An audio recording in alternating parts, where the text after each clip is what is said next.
Hello, everybody, and welcome back to another episode of Spincast. Today, we're diving back into the world of collegiate esports. Joining us is SHAUN. He is the esports director at St. Clair College. So without further ado, SHAUN, go ahead, introduce yourself. Tell us where your passions in esports gaming started. Take us back into your history a little bit, and then show us kind of where that path kind of led you and took you to becoming the esports director at St. Clair. Yeah, so first of all, thanks for having me on the show. I've been probably like most of your guests, a lifetime gamer. And, when I was a student in university, I wanted to kind of create a social environment for gaming on campus. I had been kind of hanging out with buddies, playing video games at my parents' house at the time. And eventually after, one of these gaming events where I had 25 or 30 friends over to play, my parents essentially said, "You can't do this here anymore. It's too much, too loud. You're taking up too much space."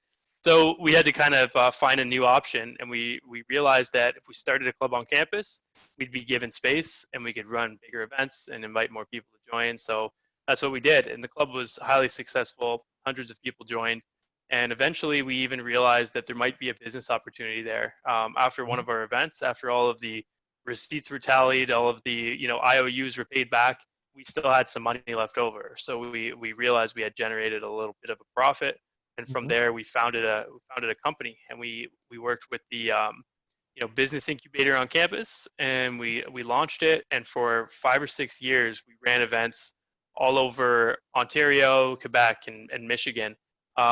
Just esports events, bringing our knowledge to other communities and helping people socialize around gaming.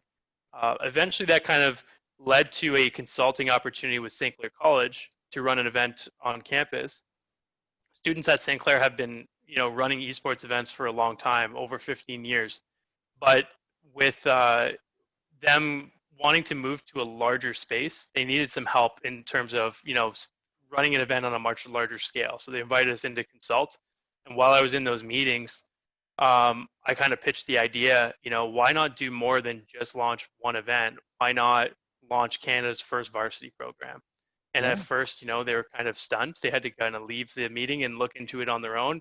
And I sent them a bunch of links and a bunch of things to read. And they came back to the next meeting and said, "This is a great idea. We should do this." So that's kind of, end of 2016, early 2017, we decided to go, head on into varsity esports.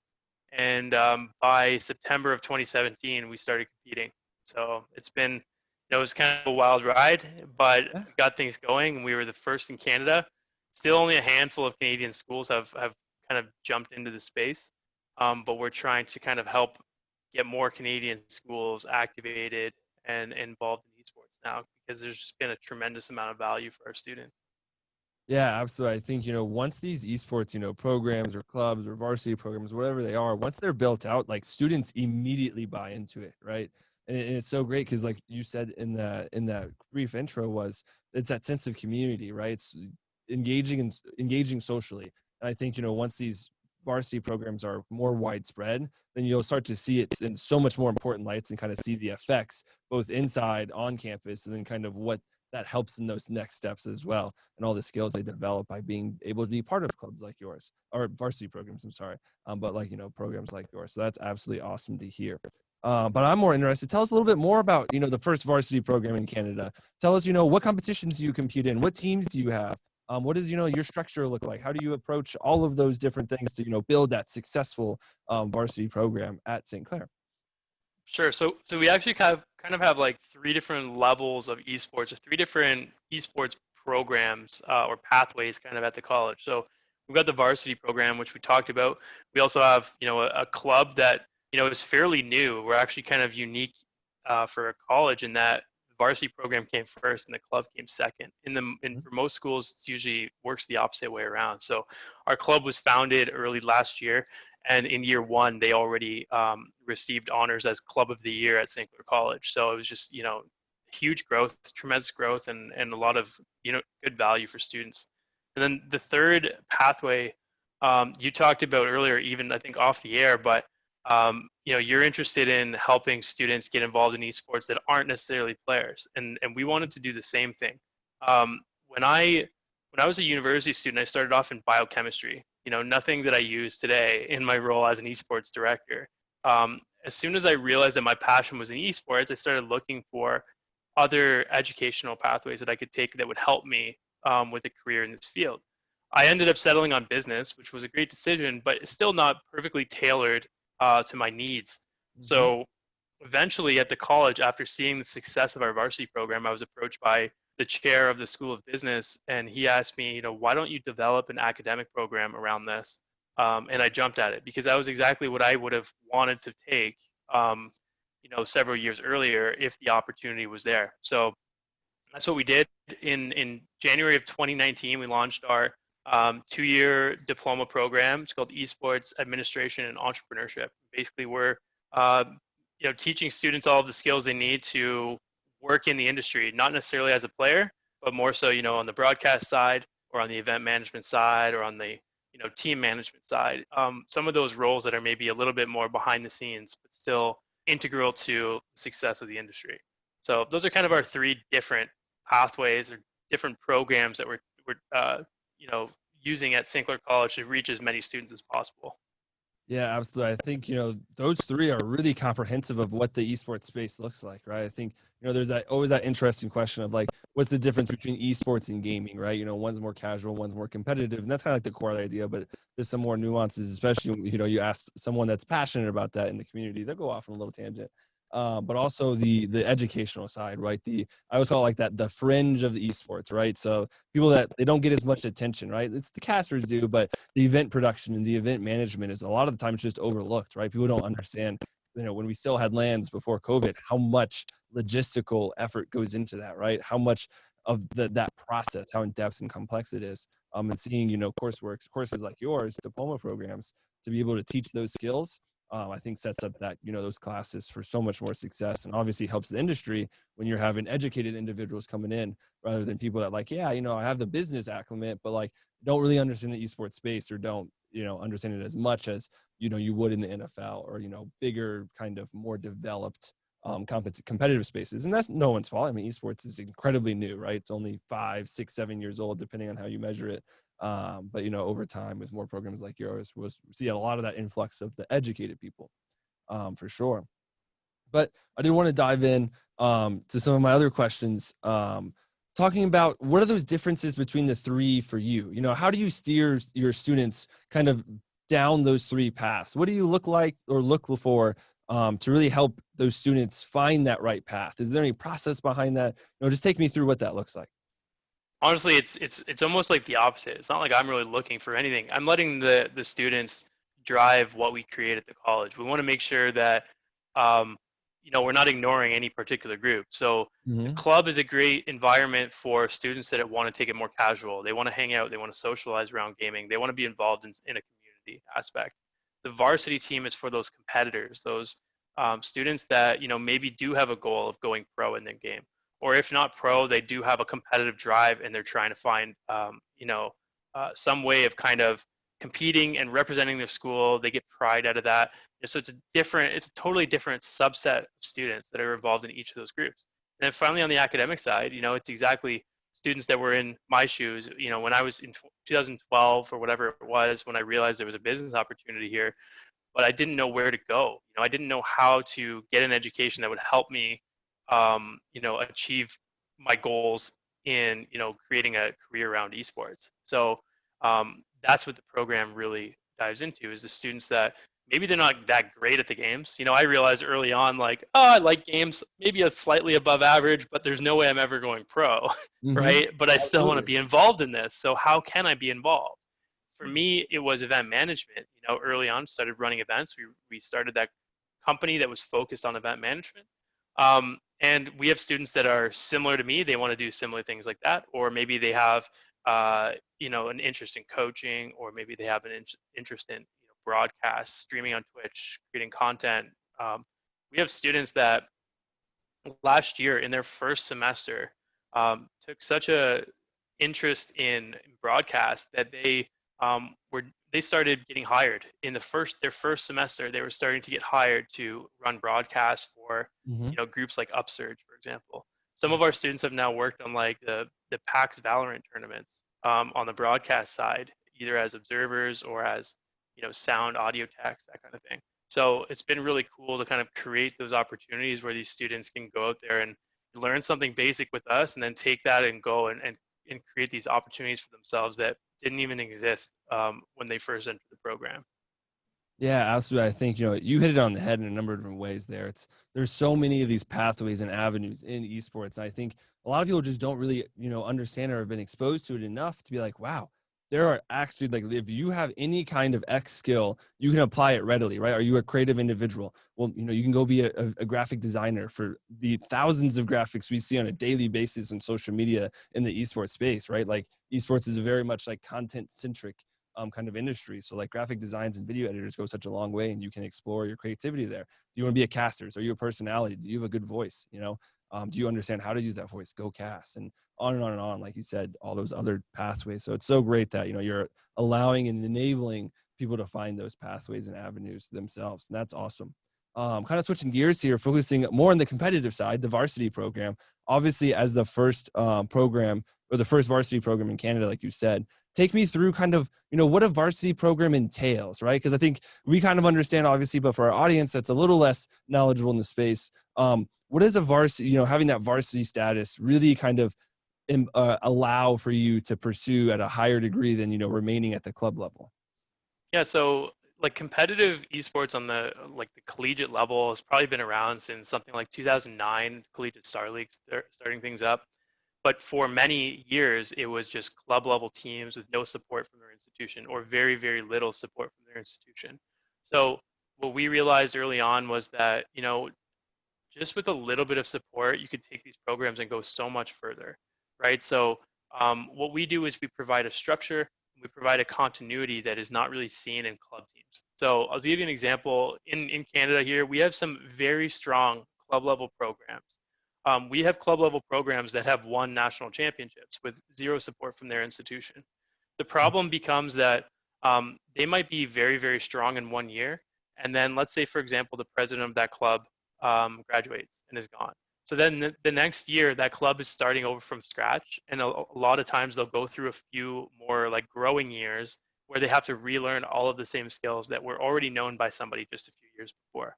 So Yep. what we can do through the varsity program is, with staff in place, we can, learn those things that are needed to be learned, and we can keep them going, and we can continue year over year.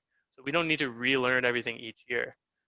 We're able to provide, a structure, some resources, some funding that clubs are not able to do. So in our program, we usually, and this will vary a little bit year by year, like this year, for example, we're going to be adding Call of Duty, but at the same time, because of no longer being able to attend local live events, we're going to kind of put Super Smash Bros. On hiatus. So Mm-hmm. our number fluctuates a little, but we'll be right around 10 teams this year, 10 varsity teams. And each of those teams has a coach.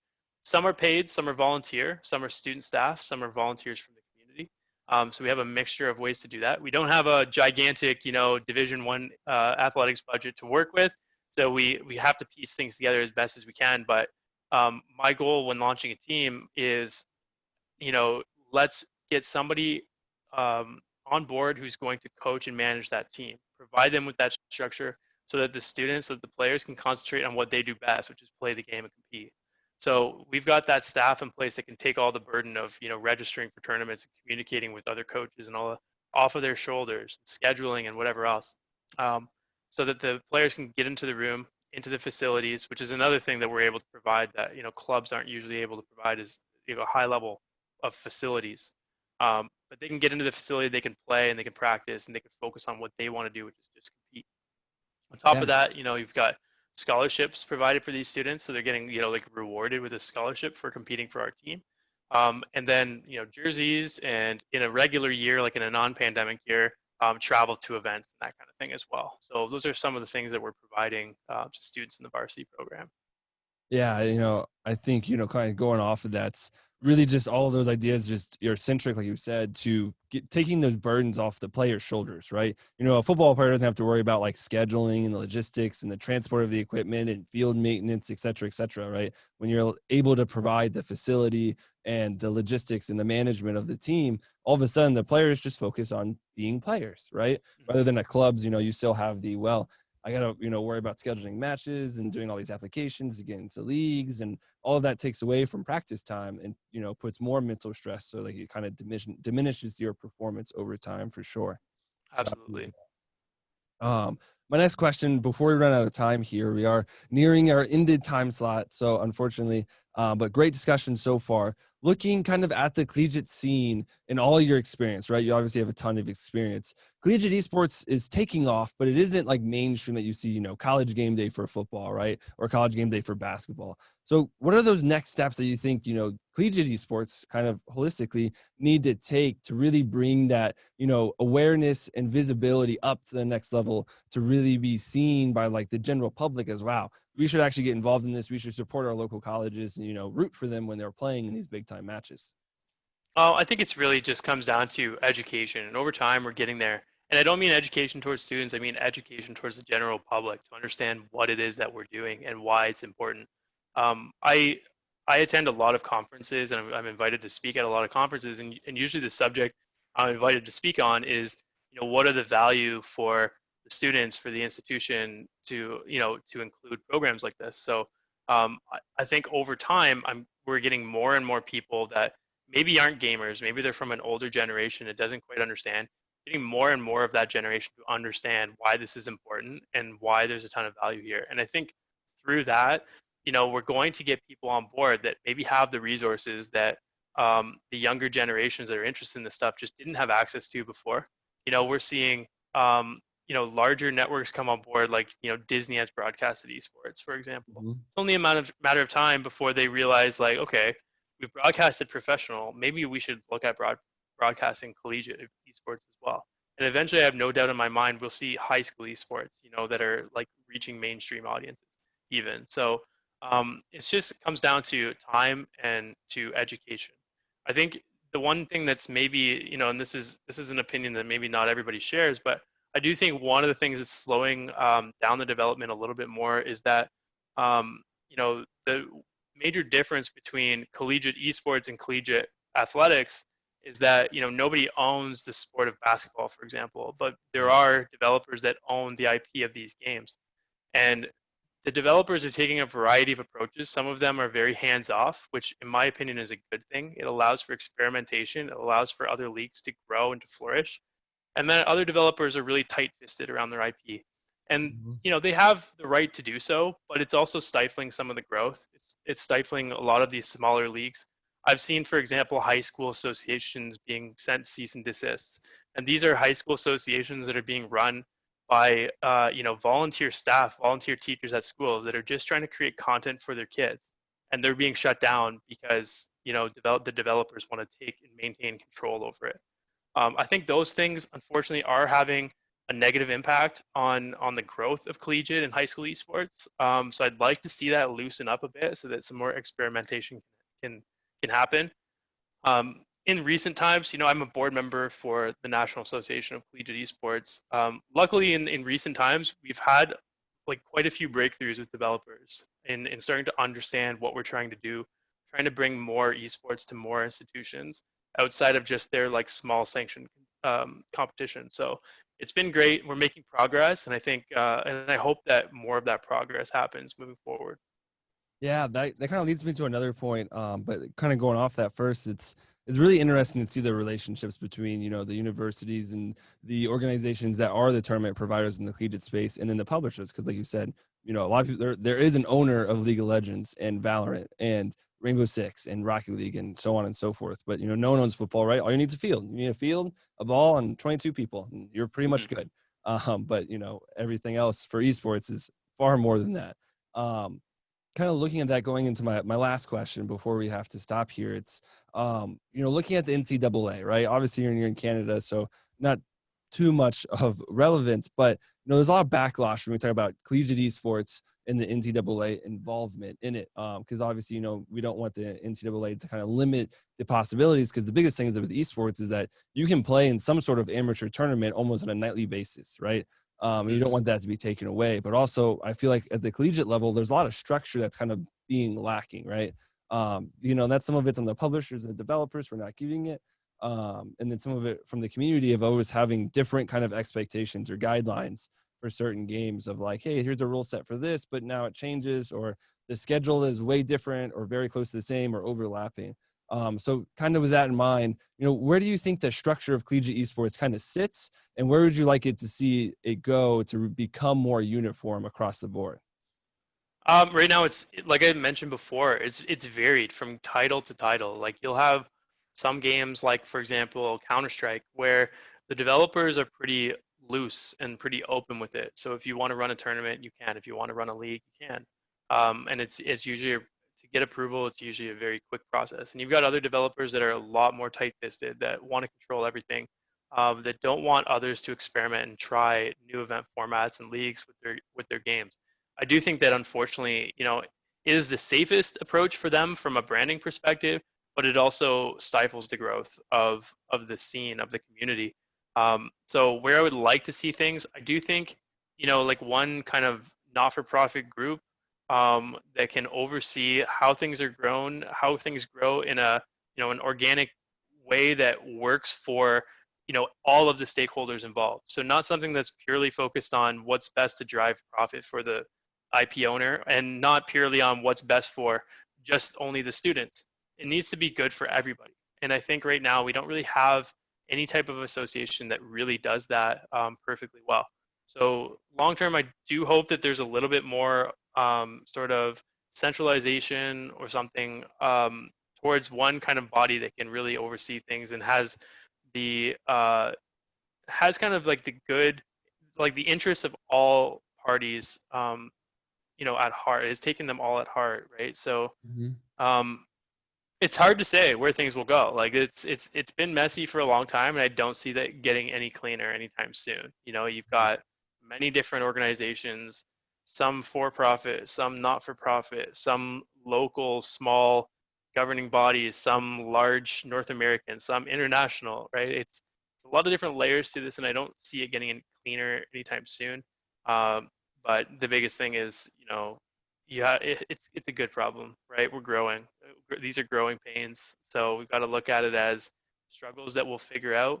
But the positive note is that we're moving forward and we're growing. So we just got to keep working at it. Yeah, absolutely. I think that is the positive note. Like you said, the industry is growing so rapidly that I think things are being figured out. Hopefully they get figured out a little more quickly. So we can all be on that same page, right? So we can see the industry truly explode and, be at the same level that we see NFL Sundays are, or the World Cup soccer, for example. So, but unfortunately we are out of time. Shaun, thank you for taking the time to sit down with me and talk about collegiate esports. Obviously you have a ton of experience, and I very much so appreciate you sharing your insight on the industry. Really, I think we all have that goal in mind to continue to grow the industry as much as we can, to give, more students and more younger people the opportunity to, kind of pursue their passions and skills as they continue to grow and pursue those pathways and avenues that we've been talking about this entire time.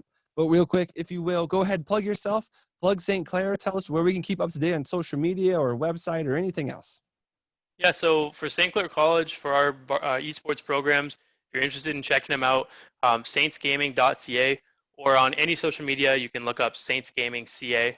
And then for myself, if you're interested in my hot takes on esports, you can follow me on Twitter, at the esports prof. Awesome. Everyone do that. I know, speaking from personal experience, I absolutely love to talk to anybody about esports, and obviously you do as well. We all just want to see that the industry grow, and we're going to help in any way we can. To all our viewers and listeners, thanks for staying the entire time. Stay safe, stay healthy during the current pandemic, making sure you take care of yourselves and your loved ones, and ultimately, stay plugged in.